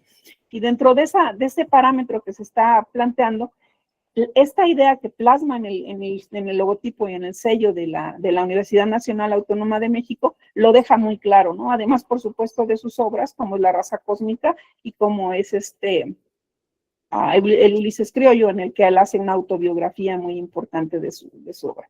Esta visión que él tiene, que es lo que yo quiero destacar, esta visión que tiene de esta hegemonía general de la cultura en el que todos tengan acceso, en el que él soñaba un país en el que todos tuvieran acceso a la cultura y que aprendieran a leer no con el abecedario, sino leyendo El Quijote, leyendo Los Miserables, leyendo La Celestina, accediendo desde la más alta obra del espíritu humano a la alfabetización. Y entonces él decía, pues van a estar enseñándose en lo mejor del espíritu, en lo mejor que ha creado el ser humano, y van a ser grandes seres humanos. Esa era como la gran visión que él tenía, y es una de las cosas que más se le agradecen. El esfuerzo era inmenso porque no había nada, no había infraestructura, no había escuelas, o sea, realmente, imagínense ustedes, después de 10 o 12 años de guerras y de destrozos y de asaltos por todos lados, pues, ¿qué infraestructura iba a haber? No había, ni las escuelas que se señalaron en el periodo anterior, de las escuelas amigas y las escuelas de los niños, ni las escuelas pías, ni ninguna escuela estaba en pie. Entonces, la obra era inmensa. ¿Qué fue lo que hizo? Convocar a toda la gente. Convocar a todo aquel que supiera leer y escribir, que supiera la aritmética, para que enseñara a los demás a partir de su buena voluntad, porque ni siquiera les pagaban. Crea las escuelas normales, tienen un nombre, ahorita se me va, pero en donde se van a formar los nuevos maestros, las nuevas maestras, porque la mayoría son mujeres, ¿no? Entonces, le da un gran auge a estas instituciones en las que se van a formar a las nuevas maestras para que hagan este apostolado, porque muchas veces lo denominó así, el apostolado. Hizo una gran cantidad, publicó una gran cantidad de obras clásicas, todas las obras clásicas, y las distribuyó por todo el país, a todos los lugares, a todas las casas de cultura, a todas las comunidades, les hizo llegar estas obras. Todos tuvieron acceso, todos tuvieron el acceso a las grandes obras del espíritu humano. El hecho de favorecer y de poner un área de bellas artes en la que todos tuvieran la posibilidad, en algún otro de los documentales que revisé, plantean cómo en las plazas públicas había pintores famosos enseñando pintura y la gente acudía a aprender a pintar. Entonces era una visión completamente diferente. Él tenía muy claro el tipo de persona que quería que surgiera de la educación y que él quería que constituyeran el nuevo México. Y eso es, por eso me he detenido con esta parte. Son las escuelas rurales, maestra. Doctora. Las escuelas rurales, totalmente, sí, es correcto. Tienen una denominación donde se formaron las maestras, pero ahorita se me va. Pero en algún momento me va a regresar la idea. Donde se formaron las maestras tiene una denominación particular. Entonces, el hecho de tener claro qué quiero, cómo lo quiero y para qué lo quiero. Quiero una visión cósmica del ser humano, quiero una visión culturalmente amplia y muy potente del ser humano en todas las áreas de la vida, en todas las áreas integrales del ser humano, y quiero hacerlo con la ayuda de todos los mexicanos, con la ayuda de todos los que sepan, porque no tengo ahorita nada, tengo que construir con ellos. Pero bueno, nos vamos ahora a la faceta humana del personaje. En su faceta humana, él quería ser presidente de la República, lo intentó 2 veces, no le salió. Tiene una vida personal muy poco presentable, diría yo. Es una persona que en su vida personal no es muy digna de elogio. Y luego se volvió, bueno, de la ideología se volvió lo que sería posteriormente el panismo. Era parte ya de la derecha, ensalzando los valores del nacionalismo que en ese momento estaba surgiendo en Alemania, y se volvió pro-nazi y se volvió, bueno, una serie de características que tú dices están en total disonancia con lo que era al principio, pero es como comprensible porque él estaba totalmente enojado con todo lo que había pasado. Dijo, si haciendo lo que quise hacer, que creía que era bueno, no logré lo que yo quería, no logré ningún éxito, pues ahora me voy a volver del otro lado. Me imagino que pensó o algo así, no sé, esa es una lucubración mía, ¿no? Pero sí se volvió una persona poco presentable, muy poco presentable, y lamentablemente para el gran tamaño, para la enorme dimensión de la obra que él propuso, de la obra que él inició, y en la cual nosotros estamos inmersos. Si algún rector le deben los universitarios es a José Vasconcelos. Sí, bueno, y hay a un panista que cuando el general Lázaro Cárdenas quiso hacer la educación socialista, quien se opuso fue este señor Álvarez Morín. Es el fundador del PAN, se me va. Gómez Morín se llama, Gómez Morín. Entonces, él se opuso a la educación socialista y volvió a mantener la bandera de Vasconcelos de la libertad de cátedra. No le digas a nadie cómo enseñar ni qué enseñar. Y deja que cada uno tome la ruta que le corresponde de acuerdo a su propio pensamiento, ¿no? Libertad de pensamiento, libertad de cátedra, libertad de ejercicio, libertad de expresión. Todos esos son valores que se enarbolaron en aquel momento y que, bueno, le dieron constitución, le dieron estructura y le dieron pauta a lo que nosotros tenemos en este momento y de lo cual nosotros estamos abrevando ya, ¿no? Las diferentes políticas públicas que se fueron generando después de eso, nos han dado estructura, nos han dado un poquito de solidez, pero no han cambiado en términos generales lo que José Vasconcelos planteó en sus inicios para la Secretaría de Educación Pública. ¿Quieren agregar algo más a esto? Para irnos a nuestro ejercicio que no hicieron, traviesos. Vamos a plantearlo. Voy a subir uno, el que yo hice, pues, porque les comentaba que este fue un ejercicio del doctorado, el que yo complementé. Me parece que lo podemos mejorar, porque obviamente, pues, fue un ejercicio de clase. Lo podemos mejorar, pero sí me gustaría que lo fuéramos revisando, porque a partir de ahí, para la siguiente semana es que tenemos ya nuestra tarea final. Vamos a tener todavía una semana más después de que termine para que yo se las pueda recibir, pero me gustaría que la pudiéramos revisar, lo que lleven de avance, el próximo sábado, siempre digo sábado, el próximo jueves, para que podamos tener un buen producto, porque ese producto no es para mí, ese producto es para ustedes, para que lo tengan como punto de referencia, y cuando quieran revisar cuándo fue que ocurrió esta política pública, lo tengan bien claro, y tengan bien claro quién lo propuso, y tengan bien claro para qué se propuso, y cómo fue que se implementó. Esa es la idea de la línea de tiempo, ¿no? Entonces, permítanme, voy a abrir mi documento, y ahorita se los comparto nuevamente en lo que tenía en la siguiente parte de la presentación, porque tengo el video de... esto ustedes ya lo tienen en el grupo de Classroom, esta presentación ustedes ya la tienen, donde dice la Universidad Nacional es todo lo que hizo José Vasconcelos para la Universidad Nacional y lo que le debe, habiendo sido fundada en 1551, fue después omitida, fue borrada del panorama. En 1910 se vuelve a generar y es en 1921 cuando se le da la autonomía. Miento, la autonomía se le dio hasta 1929 con Emilio Portes Gil. Estaba yo diciendo mentiras. En 1921 solamente se le dio el carácter de por mi raza hablará el espíritu y el logotipo. Y luego la ley orgánica que le dio constitución, ¿no? Porque es desde 1910 que la recrea, porque es la misma que ya venía de 1551, nada más que ahora con un carácter más positivo, de acuerdo con lo que planteaba Porfirio Díaz, hasta 1921, que le da el carácter del que estamos hablando de universalismo, José Vasconcelos, ¿no? En lo que viene a continuación es justamente eso, la historia de todo lo que le debe es otro documento que está citado como una parte de la antología, de todo lo que le debe la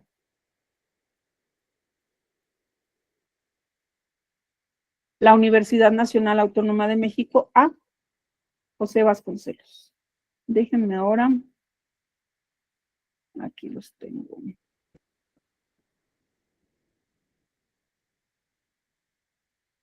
Si es este...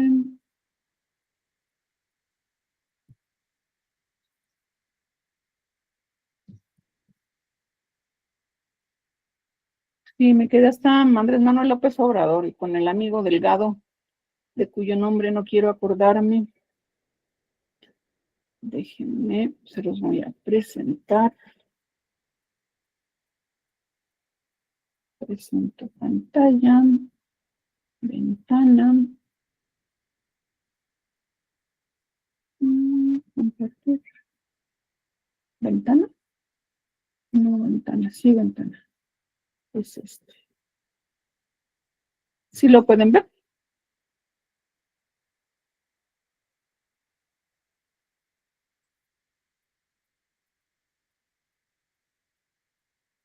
¿Sí lo ven? No, doctora, no se Sí. ve. Estoy dejar de presentar, entonces vamos a dejar de presentar y vamos a volver a presentar. Toda la pantalla, ventana, pestaña. ¿Por qué? Porque pestaña no debe ser ventana. Okay. Aquí debe de verse, es un documento de Word. ¿No se ve? No, ¿no? no se ve. Ah, qué caray. ¿Qué estoy haciendo mal? Dejar de presentar. Bueno, lo que voy a hacer es meterlo otra vez como documento de Google y de ahí lo podemos ver todos. Aguántenme un segundito. Ay.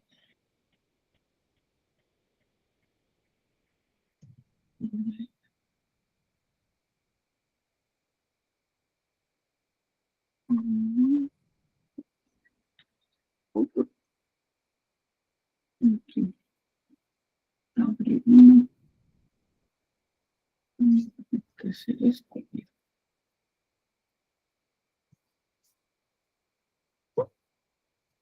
¿Cómo crees lo apagué?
Ok. Compartimos. Restringido. Solo los usuarios pueden. Cualquier persona con el enlace. Copiar enlace. Se los pongo en el chat.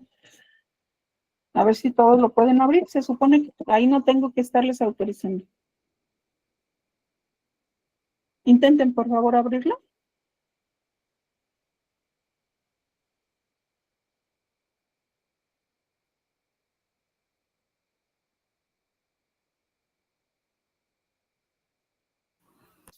Yo ya lo puedo abrir. Ya, ok. Entonces, este es mi ejercicio, así que te podrá tener muchos errores. Parte de las cosas que consulté y en la tabla viene aquí. Lo que quiero que destaquemos un poquito es,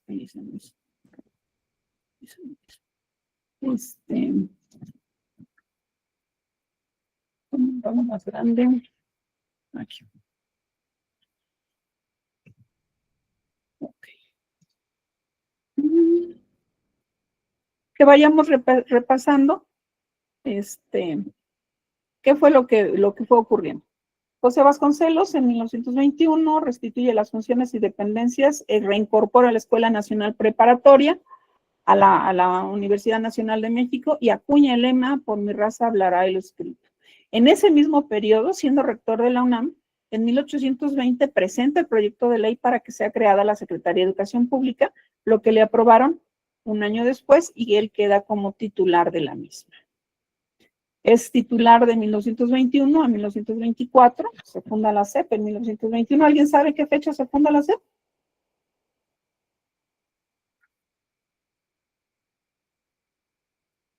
¿No les ha tocado viaticar? El RFC de la SEP es la fecha de creación de la SEP, el 5 de septiembre de 1921.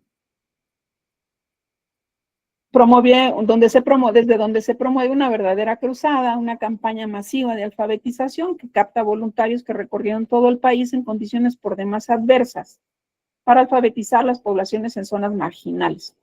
Se crean las escuelas rurales, las casas del pueblo, en donde se atienden las poblaciones en temas de alfabetización, bibliotecas y cultura.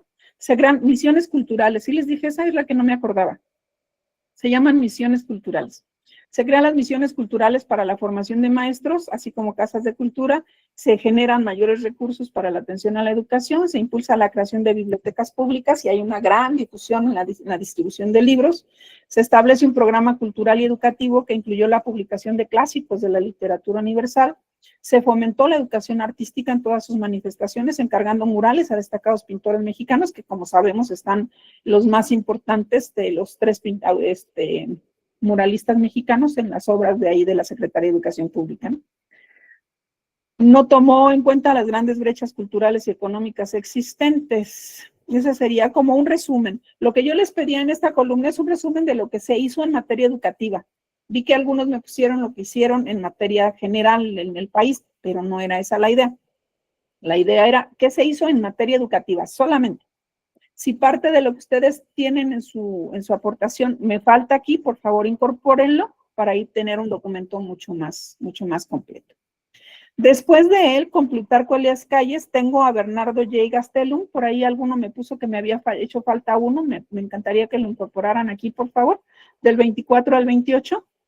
El perfil que les pido es del secretario de Educación, porque creo que es el más importante en términos de la obra que se realiza. Quien está a cargo de la Secretaría, quien está como ideólogo de las reformas, es el secretario de Educación, por mucho que los presidentes son los que las promulgan, pero quien hace, quien propone y quien realmente las trabaja, le arrastra el lápiz para desarrollarlas, son los secretarios de Educación Pública. Bernardo Gastelum modifica la política educativa incrementando actividades manuales y corporales, impulsando el ideal callista para unir el estudio con el trabajo. ¿Sí se dieron cuenta de esta ruptura tan grande que hubo entre la obra de Vasconcelos y lo que proponía Plutarco Elías Calles? A él no le importaba tanto la cultura cuanto la productividad en términos específicamente del campo. Todas las características, todas las escuelas que tuvieran características o las actividades que tuvieran características técnicas, de soporte técnico, de enseñanza técnica, eran para él mucho más deseables. Se publicaron múltiples instructivos, se atiende a las masas campesinas para hacer de México un país independiente, se echan a andar las escuelas centrales agrícolas, se impulsan las escuelas rurales, se continúan con las políticas de alfabetización y educación rural, se fortalece la capacitación de maestros rurales, se impulsa la educación técnica y profesional, se atiende la salud mental de los estudiantes y se realizan estudios psicométricos para probar la inteligencia. Todavía aquí, con el sentido positivista de la inteligencia de Binet, nada que ver con lo que tenemos ahora, ¿no? Se crea la Casa del Estudiante Indígena, las secundarias y escuelas técnicas atendieron a las comunidades indígenas. Esa es en el periodo de Plutarco Elías Calles, estamos hablando de 1928. Después está Ezequiel Chávez, que está en el periodo de Emilio Portes Gil. Ezequiel Chávez es un educador y abogado que en 1929 le otorga a la UNAM el Estatuto de Autonomía. Enfocó su gestión a la enseñanza técnica y vocacional, muy al tenor de lo que está proponiendo Plutarco Elías Calles. ¿Recuerdan que a Plutarco Elías Calles se le conocía como el jefe máximo? Es decir, él fue presidente hasta el 28, pero todavía en el 40 tuvo problemas con Lázaro Cárdenas porque él seguía mandando. De hecho, Lázaro Cárdenas tuvo que exiliarlo para que dejara de intervenir en la política nacional. Literal, así. Hay una anécdota que dice, el chamaco me salió respondón, porque pues Lázaro Cárdenas ya no quería escuchar las indicaciones de Plutarco Elías Calles, que era el jefe máximo. Decían que había un chiste que decía, Plutarco Elías Calles dice, aquí vive el jefe, aunque el presidente vive allá enfrente. Cosas como esas, ¿no? Se echan a andarlas, ¿dónde estoy? Ya me perdí acá, Ezequiel Chávez. Entonces, siguen en el tenor de la enseñanza técnica y vocacional, se promueven escuelas técnicas y centros de formación profesional. Con Pascual Ortiz Rubio sigue habiendo el llamado maximato, sigue mandando Plutarco, y se promueve la educación indígena y la integración cultural, se desarrollan programas de educación sanitaria y agrícola, y se impulsa la creación de escuelas rurales y la capacitación de maestros. Sigue siendo el momento del maximato todavía. Aaron Sáenz, en el gobierno de Abelardo Rodríguez, que Aaron Sáenz es abogado y diplomático, continúa con la promoción de la educación rural, la formación de maestros, la creación de escuelas primarias y secundarias en zonas rurales. Luego, en el periodo de Narciso Basol, se implementan reformas educativas con énfasis en el laicismo y la educación socialista, con un sentido progresista, promoviendo una educación apta para la comprensión racional del universo y de la sociedad. Aquí esta particularidad es la que hace que se rompa ya después la continuidad que había de buscar el mayor beneficio para los más desprotegidos, es decir, este sentido socialista que suena ideológico, pues, pero a lo que se refiere es el beneficio de las mayorías. Lo que busca es el beneficio de las mayorías, ¿no? Y bueno, se aparta absolutamente el sentido religioso cuando estamos hablando de laicismo. Hace un énfasis en el laicismo y la educación socialista, buscando un sentido progresista que promueve una educación apta para la comprensión racional del universo y de la sociedad, una medida que tuvo grandes repercusiones sociales por su oposición a esta política. Imagínense que venimos de una guerra cristera y nos ponemos a decir esto, ¿no? O sea, la lectura del contexto es algo bien importante, ¿no?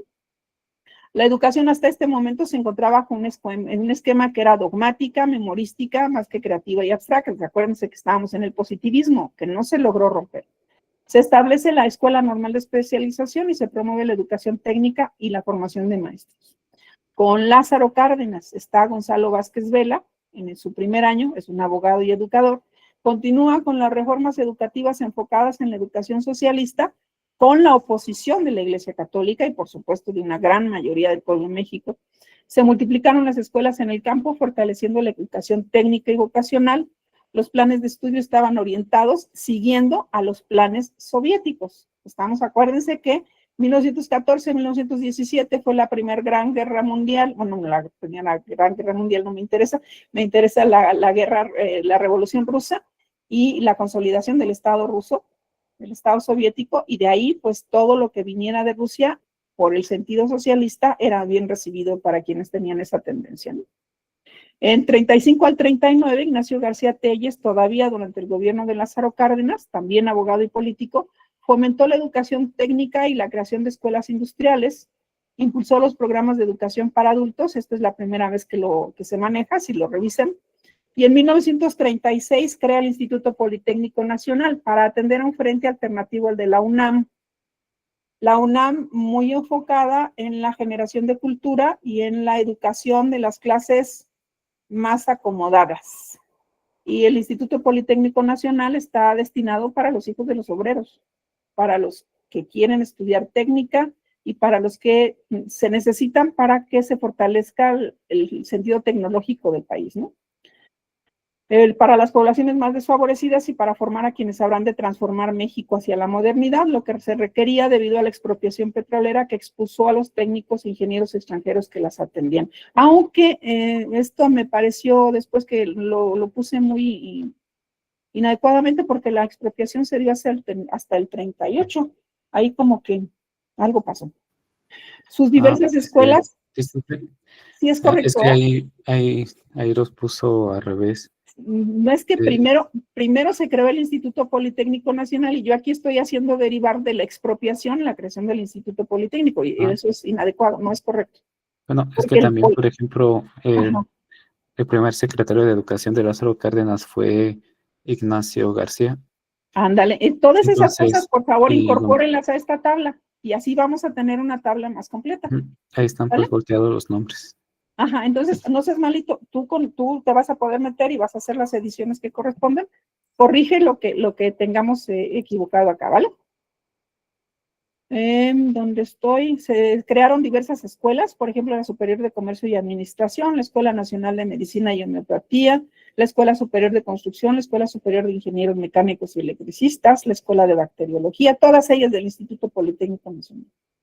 Se incorporaron también las escuelas prevocacionales, que eran como secundarias, y vocacionales, que eran como prepas. Yo estudié en una vocacional de educación básica y media superior. Sí, su actuación le dio un gran impulso a la tecnificación y al avance en el sector petrolero, Y aquí es importante destacar otro evento que es muy, muy importante. Los maestros se agrupan en el Sindicato de Trabajadores de Enseñanza de la República Mexicana. Todavía no es ente, pero son los primeros esbozos. ¿Merced a qué? Merced que estábamos en una tendencia de corte socialista en el que los derechos laborales eran muy protegidos y muy bien promovidos, ¿no? El número de escuelas se había incrementado considerablemente, ya teníamos un analfabetismo mucho menor, hasta el 51%. ¿Cuándo fue que en verdad empezamos a crecer como estructura, como país? En el momento de la Segunda Guerra Mundial. Cuando el mundo está ocupado en la guerra, México tiene la posibilidad de despegar económicamente. Los programas y textos de la SEP hablaban de justicia social, cooperación y lucha de clases. Se funda en Morelia una casa para atender a los refugiados de la Guerra Civil Española que se llama Internado España-México se llama. Lo tenemos aquí en Morelia, yo vivo aquí en donde está ese internado, que fue el que recibió a todos los niños provenientes de la Guerra Civil Española, los huérfanos que quedaron de la Guerra Civil Española, se vinieron a México. Y con ellos se vinieron grandes luminarias como Ramón y Cajal, que fue el fundador de la neurología aquí en México y uno de los más grandes exponentes de neurología a nivel internacional. Él es un exiliado español y hubo muchos otros exiliados españoles aquí en México que le dieron a la educación, que le dieron a la ciencia y a la cultura un empuje increíble en 1936, a partir de 1936. También se crea el Instituto Nacional de Antropología e Historia. Estamos hablando de otro secretario, ¿verdad? Manuel Gual Vidal. Este es el que me dices que estaba intercambiado, ¿verdad, Alex?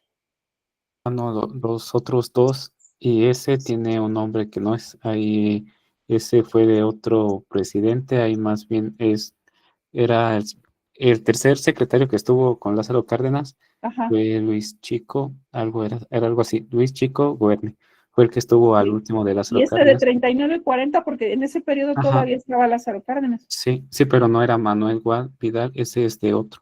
Ese es de entonces, otro Malito, haz presidente. esa corrección, incluye una línea para que quede el que me estás proponiendo y lo revisamos, ¿vale? Sí.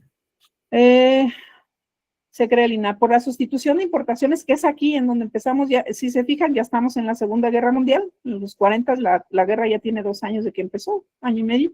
Por la sustitución de importaciones se fortaleció el Producto Interno Bruto de México y dejamos de ser predominantemente agrarios para convertirnos en un sector urbano. Se surge con ello, por supuesto, con un mayor ingreso, la clase media, lo que tuvo mucho que ver con el acceso a la educación superior. Se fortalecen, tenemos ahí la época de oro del cine nacional, se promueve mucho la educación técnica y la formación de maestros y se continúa con las políticas de corte de educación rural.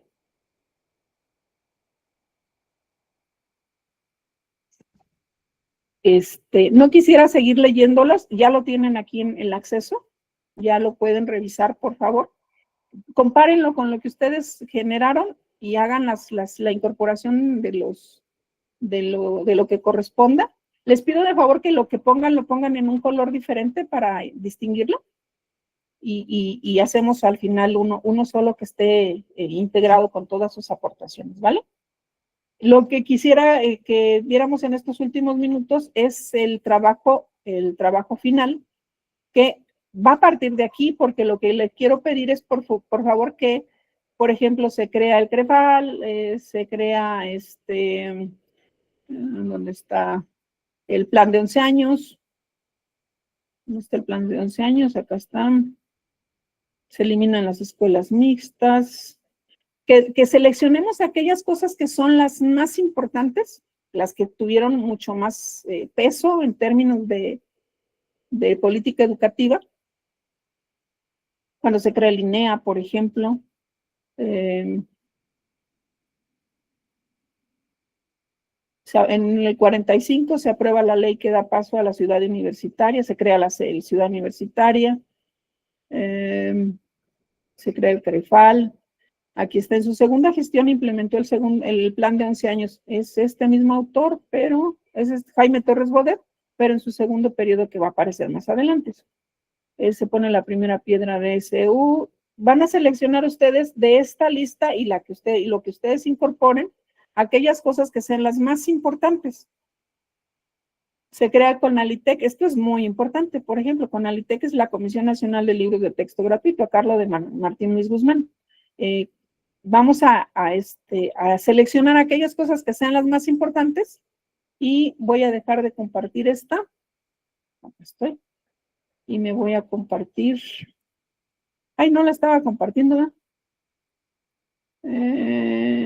La presentación. Ay, ya le cerré la presentación. ¿Por qué? ¿Por qué cerré la presentación?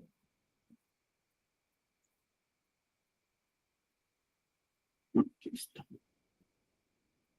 ¿Por qué? Extraño.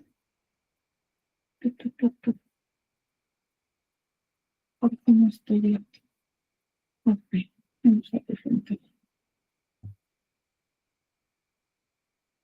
Se está viendo, no se está viendo mi ventana, ¿verdad? ¿Por qué no se está viendo?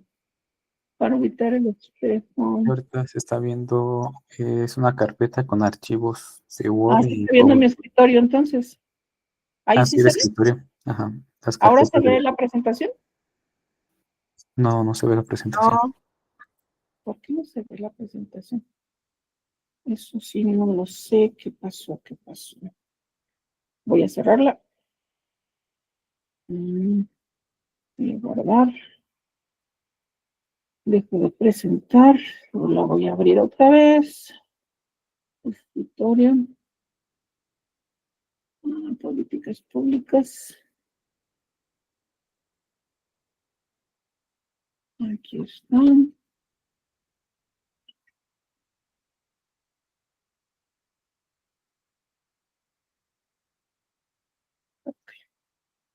Ahí está. Pues supongo que debería estar ahí que se viera. Ahora comparto. Ventana. A ver si se ve. No sé por qué no se veía antes. Ok. Estamos aquí, en rescatar las intenciones y las ideologías. Se supone que tendríamos que haber terminado la tabla. Les pido de favor que la terminemos. ¿Cómo? Para que se fueron generando cada una de las ideologías, de las políticas públicas. En este cuadro, ¿no? En el cuadro que tenemos aquí. La parte que sigue, y para eso sí necesito que las vayamos revisando y que tengamos este cuadro temporal, esta línea de tiempo. Este sería el ejemplo. Hay muchas presentaciones, aquí les pongo se llama timetoast.com. Ahí se pueden hacer líneas de tiempo que tenemos que tener claro, por supuesto, el evento y la fecha, para poder poner una imagen, el evento y la fecha en donde corresponda. Y, por ejemplo, 1959 simplemente el plan de 11 años, en el 1970 no me interesa el sexenio de Echeverría, sino qué sucedió en materia educativa, ¿sí? ¿Qué sucedió en materia educativa en el sexenio de Carlos Salinas de Gortari? ¿Qué sucedió en el sexenio de Vicente Fox? Este es un ejemplo que saqué de esta aplicación. Esta es otra aplicación que se puede plantear en Genial, y Genial es mucho más fácil de manejar. Ustedes van a poner geniali.com y van a generar ahí su línea de tiempo. Hay la opción para que elijan que van a generar una línea de tiempo y van a ir poniendo su evento y la fecha, de tal manera que podamos abarcar la mayor parte de los eventos que podamos en nuestra línea de tiempo, ¿cierto? Pero para ello necesitamos haber terminado el análisis de este cuadro, ¿sí? Entonces, por favor, les pido que revisemos la totalidad de los sexenios para que señalemos aquellos eventos que sean los más importantes y desde ahí ya nos vayamos a la generación de nuestro cuadro, de nuestra línea de tiempo. ¿Esto por qué lo tengo aquí? Porque vamos a hacer en nuestra última sesión, vamos a hacer el enlace de qué tiene que ver esa política educativa que sucedió en ese momento con lo que estaba ocurriendo en el mundo. Bueno, particularmente desde 1970, más o menos, 1950 y algo, 60, la Organización de Estados Iberoamericanos, la UNESCO, la ONU, han hecho esfuerzos muy grandes para identificar cuáles son las problemáticas que surgen a nivel nacional, a nivel internacional y hacer planteamientos de propuestas. Ellos proponen, este es el problema y creemos que eso se puede solucionar de esta manera. Y entonces esos informes se difunden en los diferentes gobiernos y cada uno de los gobiernos va suscribiendo qué es lo que ocurre. Vamos a analizar estos, cuando menos estos documentos que les presento aquí, y los vamos a aterrizar. Esto es el más reciente, los Objetivos de Desarrollo Sostenible. Vamos a analizar esto que está ocurriendo con nosotros en la nueva escuela mexicana, qué tiene que ver con los Objetivos de Desarrollo Sostenible, qué tiene que ver con este otro de reimaginar juntos nuestros futuros, un nuevo contrato especial social para la educación, porque este es el último de los informes, este es el de 2023. Este es el más reciente. Tenemos el de La educación encierra un tesoro, que es el de Jacques Delors de 1996. Tenemos el de Aprender a Ser de 1972 de Faure, que se llama Informe Faure, Aprender a Ser, la tecnología, la educación del futuro. Tenemos Todos aprender a pensar, tenemos Para replantear la educación. Estas son las propuestas que ha hecho la UNESCO a través de sus organismos, particularmente la ONU a través de la UNESCO y la OEI por su cuenta. Hacia dónde se está dirigiendo la educación, cuáles son las problemáticas y cuáles son las propuestas que se plantean como para que la educación retome las problemáticas y las resuelva de una mejor manera, ¿no? Nosotros estamos suscritos plenamente a estos acuerdos. Nuestras políticas públicas derivan de no sé si ustedes sepan de jerarquía de legislaciones. Nuestra ley máxima es la Constitución, pero los acuerdos internacionales que suscribe México a nivel internacional con otros países o con organismos como estos adquieren el carácter de legislación constitucional. Cuando firmamos un tratado, cuando firmamos un convenio de esa naturaleza, adquiere el nivel de la Constitución. Entonces, forman parte de nuestras normativas superiores. Y parte de eso es importante que lo conozcamos porque de aquí derivan en una gran medida la determinación de cuáles son nuestras políticas educativas. Y ya lo vamos a revisar. Me interesa mucho que tengamos prevista la línea de tiempo para que los vayamos ubicando. En este momento el informe decía que pasaba esto y proponía esto. ¿Cómo México se adecuó a ello? Pues hizo esta implementación. Hizo esta reforma o hizo esto.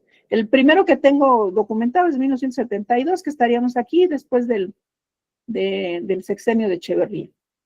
Entonces, esa sería la actividad que tenemos para la siguiente semana, que es nuestra última sesión. Les pido, por favor, que sí terminemos de hacer la revisión y planteemos al menos en borrador nuestra línea de tiempo para poder tener el referente de qué es lo que estaba ocurriendo en el mundo que le dio pie o que le dio pauta a que eso sucediera, a que esa política se pudiera implementar en México. ¿Estamos bien? Sí estoy siendo clara en la indicación. Sí se entiende lo que estamos esperando.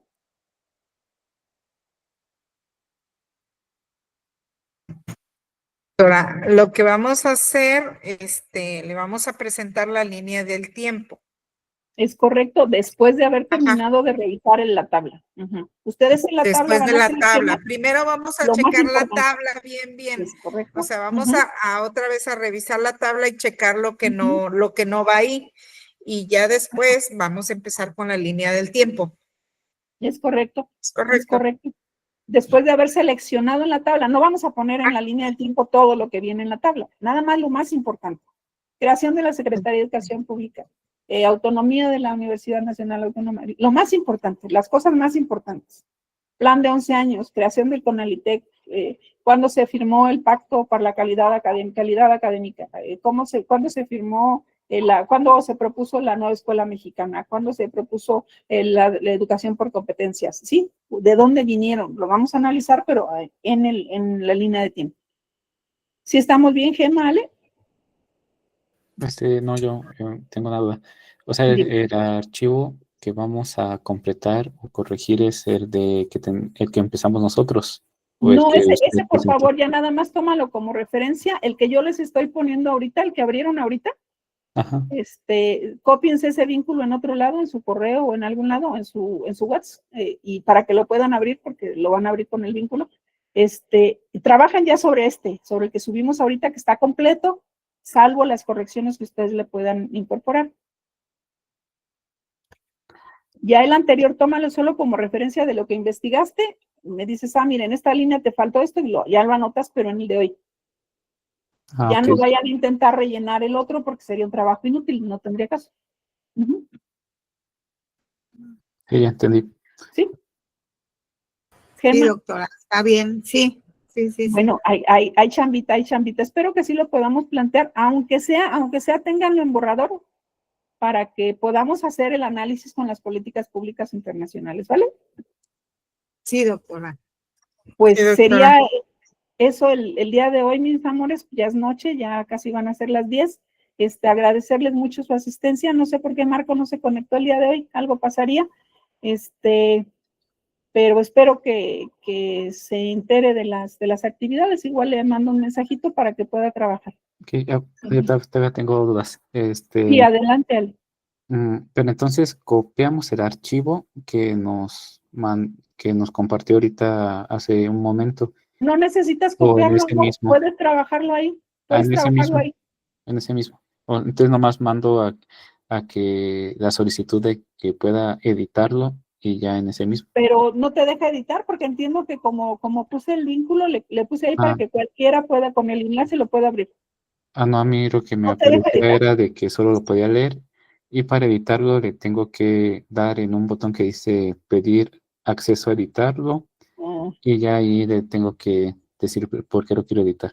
Bueno, igual, ok, si quieren bájenlo y lo editan, ya lo editan ustedes, ¿sí? Pero así tendríamos que intercambiar los 4 después y Sí, creo complementar que los nomás 4. es de mandarlo. Sí, igual, y les autorizo, Y también ya sería de más que usted práctico. autorice y ya. Sí, es más práctico para que no Ok. tengamos que estar intercambiando lo que hagan por separado. Sí, Sí, está bien. ok. Gracias que me dijiste eso porque yo suponía que con el vínculo ya se podía hacer cualquier cosa, pero bueno, ahorita estoy atenta. Si lo hacen ahorita, voy a estar atenta al correo. Y si no, me mandan un mensajito. Le estoy solicitando que me dé acceso. ¿Sale? Cuando Ok. tengan la oportunidad de hacerlo. Sí, ok. ¿Sale? Pues muchísimas gracias, amores. Que tengan una excelente noche. Descansen.